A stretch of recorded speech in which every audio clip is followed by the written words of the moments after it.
waa talooyin ku saabsan nolosha oo aabbo u qoray wiilkiisa. Jackson Brown waa qoraa Maraykan oo caan ah.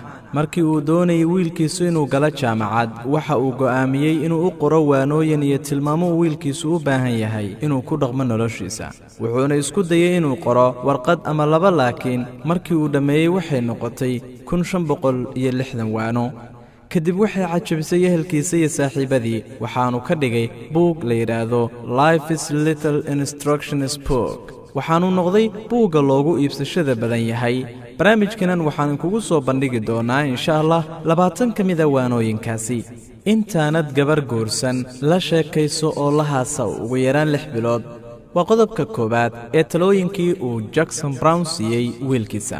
qodobka labaad, haddaad dagaal gasho noqo kan ugu horeeya ee bilaaba, xoogna u dagaalan.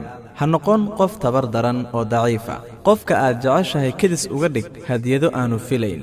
marka aad jaam ama ciriiri gasho, fadlan jaanisi gawaarida kaa horeeya si ay u socdaan, kadibna adna ka daba soco.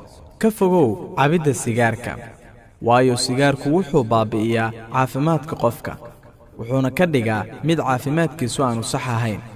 qofnaha kula talin inuu noqdo garyaqaan. si taxadar leh u dooro xaaskaaga, maxaa yeelay waxay mas'uul ka tahay 90% farxaddaada iyo murugadaada. baro sidee dhaqso wax lagu qoro kombiyuutarka.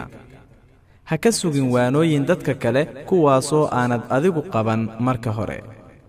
ixtiraam carruurtaada oo soo garaac albaabka marka aad qolkooda soo gelayso. ha iibsan alaabta raadiska ah. ku aqbal carruurtaada sida ay iyagu yihiin, maya sida adigu aad doonayso. markaad la ciyaarayso carruurtaada, u daa ha kaa badiyaan ama ha kaa guulaystaan. maalin maalmaha ka mida markaad ka soo baxayso baakinka gawaarida la dhigto, ka bixi lacagta gaariga kugu xiga si ay u noqoto wax fiican oo lagaaga daydo. waqti ha isaga lumin inaad u jawaabtid dadka ku dhaliila.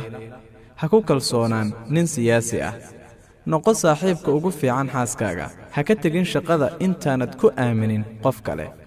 markaad ka soo ammaanaysato gaari saaxiibka, u buuxi shidaalka intaanad u celin ka hor. yuu ku mashquulin teleefoonku waqtiyada muhiimka ah ee nolosha. intaasi waa dardaarankii uu qoray Jackson Brown una qoray wiilkiisa 20kii ugu horreeyay. haddaba naga sug qaybaha kale insha Allah.